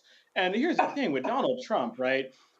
The only qualifications about which he cares are you going to be loyal to me? That is the full stop, the single only qualification that he cares about. And the reporting that I read in terms of how Matt Gaetz ended up being nominated for this position, he wasn't even being vetted by his transition team. Donald Trump was on Trump Force One the morning that he announced this pick and had a phone call with Matt Gaetz. And Matt Gaetz told him, all these other people you're considering, they're probably talking about their fancy legal doctrines and theories, but I'm going to come in and cut heads for you at DOJ. And that's all it took for Donald Trump to be like, that's my guy. And he did not. Look, anyone who's heard the name Matt Gaetz over the past few years, the only thing they associate with Matt Gaetz is pedophile. At least that's the case for me. And I know that's the case for all the Republicans he serves with in the House and who serve across from him in the Senate. Absolutely, American people deserve to know the truth about Matt Gaetz. And that's why this ethics committee's got to release their report. But whether or not they do, the Constitution says that the Senate must give the president their advice and consent for cabinet nominees. It doesn't say that somehow a president who wins the popular vote is entitled to have anyone they want in the cabinet. And that's what concerns me. The rhetoric right now seems to be that, oh, Donald Trump's victory gave him some mandate, which, by the way, is not true because he's now dropped below 50% of the vote. But they're saying that because he won the popular vote, that senators need to get in line. That is not true. No president is entitled to strong arm their way to a confirmed cabinet. And my fear, above all, is that whether it's Matt Gaetz or someone else, whoever is going to get confirmed here is going to be the one who's going to carry out what Donald Trump has said he's going to do, which is to weaponize the Department of Justice and go after his political opponents, whoever he thinks they are, the people he's called the enemy from within. And look, the last thing I'll say is the job of the Attorney General, and I'm a law student right now, so I've been learning all about this over the past few years, is one that requires you to have a profound dedication to the rule of law and to the Constitution. Why? Because the Attorney General has a great deal of power over things like national security, firearms, immigration, prisons, drug enforcement, and the decision of whether to bring investigations against high-level officials. And there's a reason why the DOJ has been independent from the president over the history of our country. It's a very serious job, and our leader, whoever leads the Department of Justice, needs to treat it as such. And I don't have a vote, but I hope that those who do will vote on their conscience on whoever the nominee is after reviewing their record, after reviewing. They don't have a conscience. Daniel, somebody posted this. Daniel, somebody posted this tweet. It says, "We spent 4 years hearing about every detail of Hunter Biden's sex life, but we can't even see a report about a Republican who has been with underage girls." Really? Yeah, here's the thing, man. What bothers me is I'm an actual presidential appointee. I did not go through a confirmation process, but I was appointed by President Biden to head the Environmental Protection Agency as a regional administrator. My background check had to go through the FBI, the CIA. I had financial records.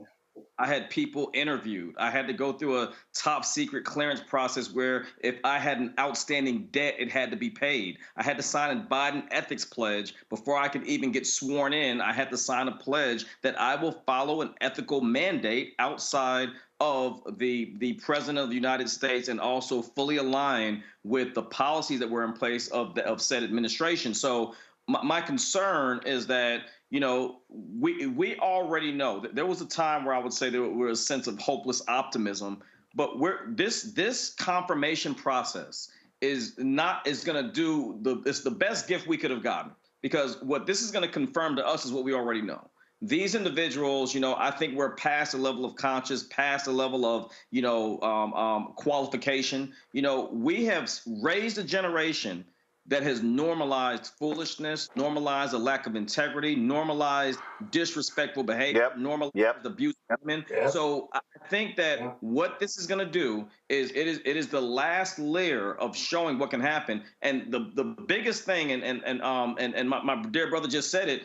Look, the Attorney General is not just, in a position to work with the Justice Department or prosecute cases or oversee the rule of law. The prisons. And this gentleman has already praised practices in El Salvador where there is no reform, there is no correction, there is no restoration and reacclimation to society. So we need to be very clear that these positions that are being appointed go far beyond the titles. They go directly into mass incarceration, how our communities are restored, and how Black men will have a chance to transition and reacclimate themselves to society. And we need to pay attention. Let's talk about the Department of Justice. They're investigating, the DOJ is investigating the fatal shooting of Sonia Massey in Illinois. That took place, of course, in July. Sean Grayson, the deputy who shot and killed her, has been fired and has also been charged with murder. He has pled not guilty. The DOJ is demanding all records related to the shooting as it investigates how local authorities treat Black residents and people with behavioral disabilities. Of course, the 36-year-old Massey was killed in July when deputies responded to a call about a possible prowler at her home when she was shot 3 times by Grayson. Also, folks, let's just talk about this here. In Louisiana, the battle to require all public school classrooms to display the 10 Commandment continues. The 5th U.S. Circuit Court of Appeals, extremely conservative Court of Appeals, rejected a state request to temporarily stay an earlier order by U.S. District Judge John de Gravalis in Baton Rouge while litigation continues. Now, arguments will take place before the Fifth Circuit panel on January 23rd. A 3-judge panel of the Fifth Circuit issued an order last Friday allowing the law requiring the displays to take effect in school districts without parents challenging the measure.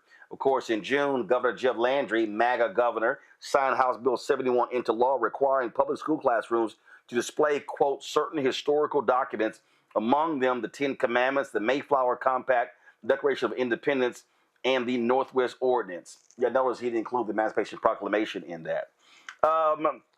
A bipartisan bill to make Oklahoma's Black Wall Street a national monument has moved out of a Senate committee with unanimous approval, setting up the possibility for a full Senate vote before the end of the year. The U.S. Senate Energy and Natural Resources Committee approved the measure to establish the historic Greenwood District Black Wall Street National Monument as a unit of the National Park System. The bill now heads to the full Senate for a floor vote. The district, of course, was home to one of the most prosperous Black communities in the U.S., of course, just one generation after slavery, but it was a racist white mob that burned it down, killing 300 Black folks on May 31st and June 1st of 1921. And there's two survivors of that massacre, 110-year-old mother Viola Ford Fletcher and 110-year-old mother Leslie Benningfield Randall. Real quick here, Gavin. Okay, again, I appreciate the establishment of a national monument, but here's the reality. Those survivors have not been compensated for that, as well as their descendants. And this was state sanctioned. And the problem is the city of Tulsa, the state of Oklahoma, they have refused to make amends. This is a perfect example of, sure, make it a monument, but that state and this country should be doing more. This is over 100 years after the massacre took place, and we're supposed to celebrate the advancement of a bill, not even the passage of the bill. It hasn't passed, it hasn't been signed, but the advancement of a bill through the Senate, establishing a monument is frankly unacceptable. What blows my mind as a law student is that at no point of the past 103 years has any person or institution actually been held criminally or civilly liable for the injuries, the deaths, the murders that stemmed from this act of terrorism. And in fact, the only business owner that's ever received some compensation was white. I will say, though, I think like this I guess the reason why this is a big step on paper is because we know that the state of Oklahoma has fought like hell since this act of domestic terrorism to make people forget that it ever happened. And it wasn't until 4 years ago, after we saw another example of violence against a black body by the state, which is the murder of George Floyd, that students in Oklahoma were actually mandated to learn about it in schools. But I guess who needs that education when you have a Trump Bible apparently in Oklahoma these days? So look, there's a lot to say about the importance of the courts, the importance of state and local elections, the importance of knowing our history, and why those in power try so hard to prevent us from doing that. I hope the monument gets built. But look, the state did commission a task force to investigate this in '96, and they recommended in '01 that the victims receive reparations. That's yet to happen. And all I can say is we're grateful to have, we're lucky to have Leslie Benningfield and Viola Fletcher, who are still alive and kicking 110, fighting the good fight. A fight they should not have to be fighting alongside other descendants of this, brutal act of terrorism to get justice. And I hope that we get more than this monument. I hope we get reparations for the survivors and the descendants of the victims. Daniel? Yeah, I echo the same, man. I live in Forsyth County, Georgia.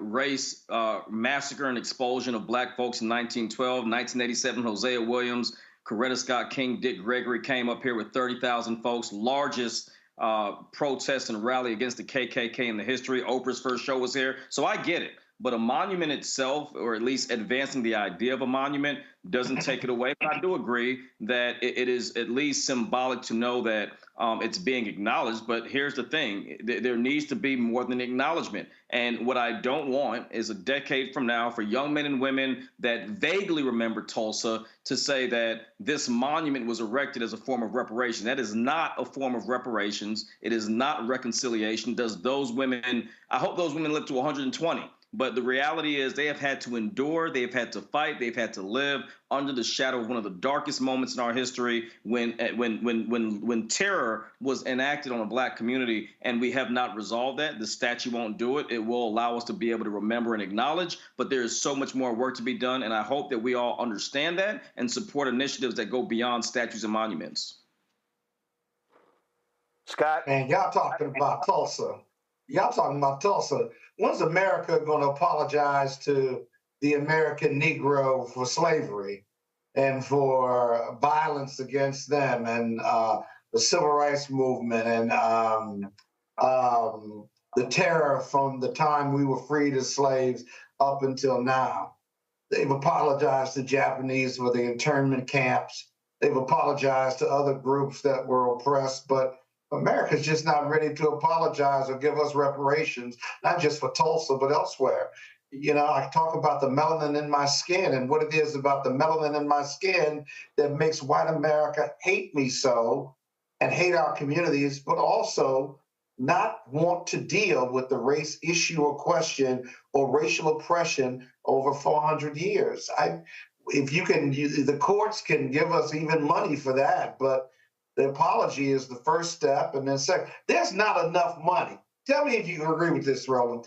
There's not enough money to properly compensate Black people for what they've been through in the last 400 years of racial oppression and slavery.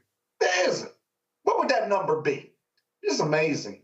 It's amazing. It really is. So we'll see. You can't come up with it, but you can't come up with it. But in the case here, these are actual survivors. They should have been compensated long time ago. And the people let me do this here, folks. Hold on, Roland. You can give that money not to just those two survivors, but to the estates of those who have passed away as a result of Tulsa. Yeah, absolutely. Absolutely. Let's close it out with our Black and Missing.